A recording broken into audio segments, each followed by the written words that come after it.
ओम सैनी साहब माफ कीजिएगा, मैं थोड़ा, क्योंकि यशोदा जी आ गए थे, इनके चैनल, इनका जब नेट कनेक्शन मिल जाए यही बहुत बड़ी बात होती है।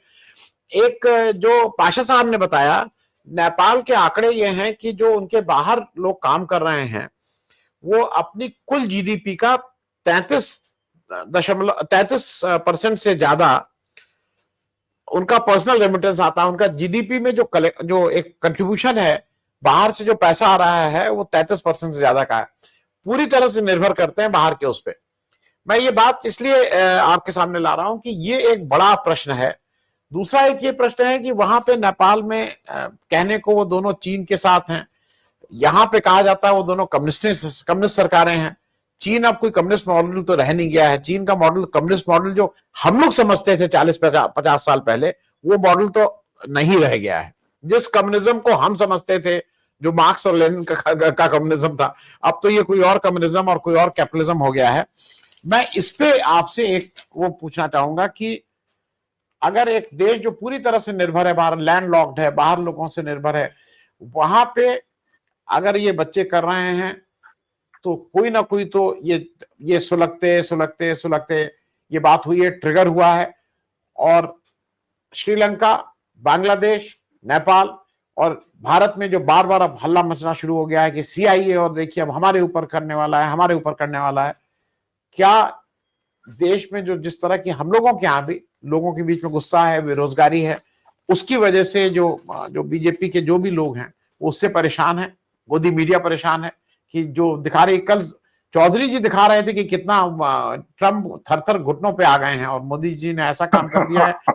हाँ नहीं, कल का उनका कल शाम का कार्यक्रम था। आज मुझसे कोई सुबह बहस कर रहा था कि चौधरी जी तो डीडी के जो हेड हो गए हैं वो अपना ही कार्यक्रम कर रहे थे कि क्या क्या।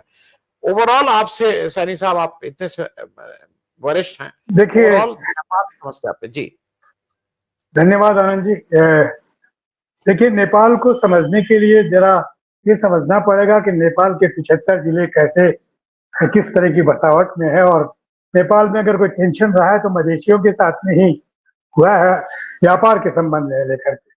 वरना नेपाल अपने आप में ये राजशाही से मुक्ति के लिए जो इनका आंदोलन चला और 2008 में जो इस तरीके से सारे सीन बन के आए, वो बहुत अलग किस्म से एक बेटर डेवलपमेंट की ओर जाने का सिलसिला था। लेकिन सत्ता में बने रहने की चाह, जो हम देख रहे हैं कि ये हमारे साउथ एशिया में आजकल एक बीमारी है कि अब जहाँ आप जमे हैं वहां जमते चले जाइए और उसके बाद में जो कुछ आप बोलते हैं उसके विपरीत सब कुछ करते चले जाइए।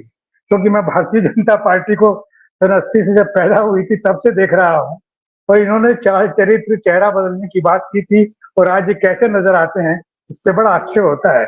ठीक यही बात ये जो 17 प्राइम मिनिस्टर बने हैं और 14 बार जो कुछ हुआ है उसमें देखने में मिला है। तो 200 पे तो ये अच्छा। दूसरा, इतना ये सहज नहीं है कि चीन के बारे में जो आपकी टिप्पणी जरा उस पर भी एक लाइन में कहना चाहता हूँ कि पूरी दुनिया में मार्क्सिज्म कोई ठहरा हुआ पानी नहीं है। वो अपने को अपडेट करता है और वक्त के मुताबिक इस बाजार अर्थव्यवस्था में कैसे टिका जा सकता है, उसका एक बेहतरीन मॉडल है चीन। और उसने उसने बताया कि अगर बाजार का सिलसिला भी करोगे, हम किस तरीके से अपने आप को बदल करके और कम्पीट कर सकते हैं और कैसे आपको दिन में तारे दिखा सकते हैं, इस तरह की बात उनके दिमाग में है।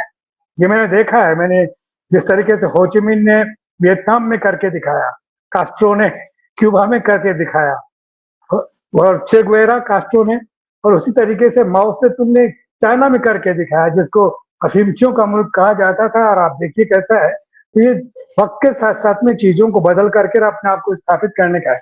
डीप स्टेट के बारे में जरा थोड़ा सा ये समझ लीजिए कि ये जिस तरीके से अमेरिकन नीटो नाटो के मुल्क जिस तरीके से नव आजाद मुल्कों में अपने आप को स्थापित करने की और अपनी किस्म की सरकारें चाहने की, अपने किस्म के बाजार चाहने की जो कोशिश करते रहे हैं, जो अभी शाह साहब वो आपका शाह साहब बोल रहे थे, वो बिल्कुल ठीक बोल रहे थे।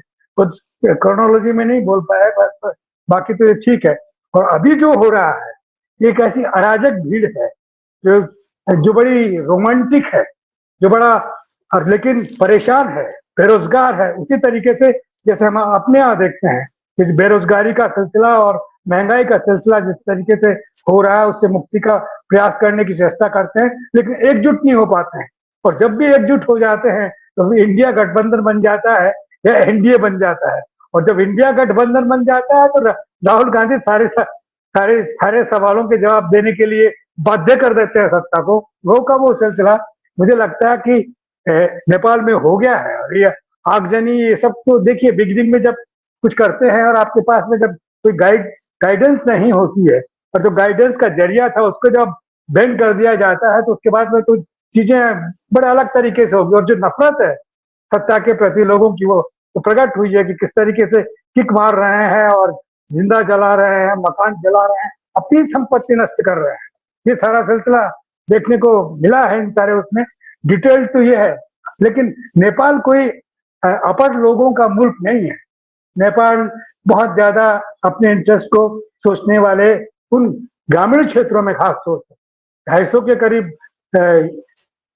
एमएलए एमपी इलेक्ट होकर के आते हैं नेशनल असेंबली में, उनमें ज्यादा विद्वान लोग हैं।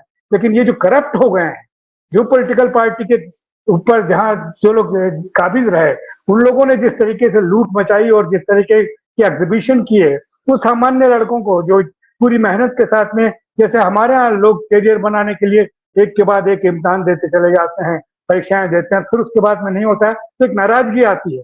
वो नाराजगी अगर कभी बहकेगी तो बिल्कुल हमने देखा है श्रीलंका में कैसे बहकी है, बांग्लादेश में कैसे बहकी है, इंडोनेशिया में कैसे बहकी है, मलेशिया में कुछ हो सकता है, फिलीपाइंस में हो रहा है। तो उसी तरीके से यहाँ भी हुई है। और अगर ठीक तरह से लीडरशिप मिल गई होती तो यही एक बड़ी शांतिपूर्वक परिवर्तन का जरिया होता और लोग बहुत जल्दी से साथ में आ जाते। हम इनके यहाँ वो दिक्कत नहीं है, इनकी धार्मिक, क्योंकि ये जो राजा जी बन के वापस आना चाहते थे, राजा जी जो अपने आप को विष्णु का अवतार कहते हैं, और जो अपने आप को स्थापित ज्ञानेंद्र जी इस तरीके से चेष्टा कर रहे थे, वो नहीं है। ऐसा ऐसा ये जो दक्षिणपंथी अखबार हैं या मोदी जी के जो अनुयायी हैं, वो इस तरह की बात स्थापित करने की चेष्टा कर रहे हैं कि वो ज्ञानेंद्र जी के लिए अब एक रास्ता बन रहा है और वो ही सारी शांति का एक जरिया हो सकते हैं।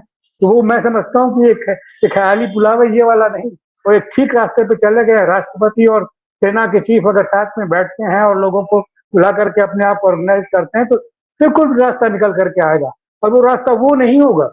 वो बता रहे थे कि शांति सेना वाला सिलसिला, शांति सेना का मतलब है कि आप अध्यक्षों को लेकर के वहां एक और झगड़ा करवा दीजिए, तो पहले से वहां पर सारा सिलसिला है।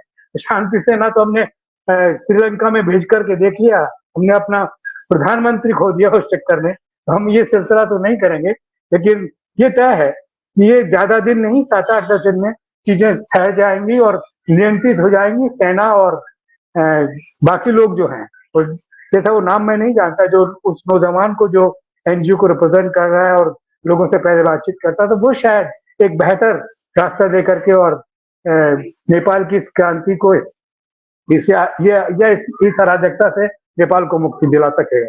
जी जी।